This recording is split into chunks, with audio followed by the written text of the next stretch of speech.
Netanyahu को किसने दिया झटका? इजराइल हमास युद्ध के बीच नेतन्याहू को एक बार फिर तगड़ा झटका लगा है। यूनाइटेड नेशन की टॉप कोर्ट ने नेतन्याहू को अपने एक ऐलान से टेंशन में ला दिया है।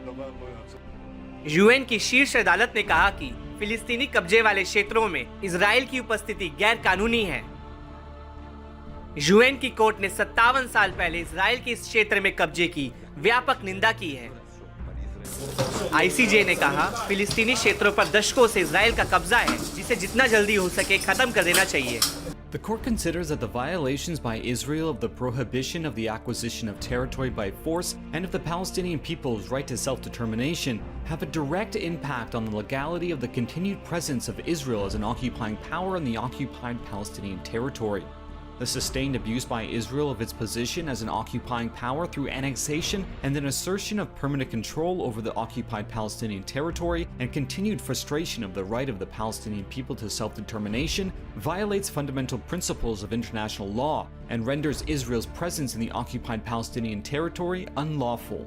With regard to the court's finding that Israel's continued presence in the occupied Palestinian territory is illegal, the court considers that such presence constitutes a wrongful act entailing its international responsibility. It is a wrongful act of a continuing character, which has been brought about by Israel's violations through its policies and practices of the prohibition of the acquisition of territory by force and the right to self-determination of the Palestinian people. Consequently, Israel has an obligation to bring an end to its presence in the occupied Palestinian territory as rapidly as possible.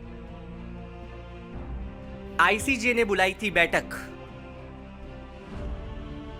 संयुक्त राष्ट्र महासभा के अनुरोध पर international court of justice ने सलाहकारों की बैठक बुलाई थी। संयुक्त राष्ट्र महासभा ने इजराइल की कब्जे की नीतियों पर भी कानूनी स्पष्टता मांगी थी। आईसीजे के प्रेसिडेंट और जज ने कहा कि इजराइल की फिलिस्तीनी क्षेत्रों में उपस्थिति पूरी तरह अवैध है। नेतन्याहू ने दी प्रतिक्रिया। इजराइल के प्रधानमंत्री बेंजामिन नेतन्याहू ने भी अंतर्राष्ट्रीय न्यायालय के फैसले पर प्रतिक्रिया दी। प्रधानमंत्री नेतन्याहू ने आईसीजे की राय को झूठ का फैसला बताते हुए सिरे से खारिज कर दिया। बेंजामिन नेतन्याहू ने कहा, यहूदी अपनी भूमि पर कब्जा नहीं कर रहे, ना ही वो राजधानी यरूशलेम पर कब्जा करने की कोशिश कर रहे हैं और ना ही अन्य इलाकों में। नेतन्याहू ने शुक्रवार 19 जुलाई 2024 को गाजा में रफा क्रॉसिंग का अचानक दौरा किया। नेतन्याहू ने पूरे गाजा मिस्र सीमा पर इजराइल के नियंत्रण को बनाए रखने की बात कही। नेतन्याहू ने कहा कि युद्ध विराम समझौता होने के बाद भी रफा क्रॉसिंग पर इजराइल का नियंत्रण रहेगा।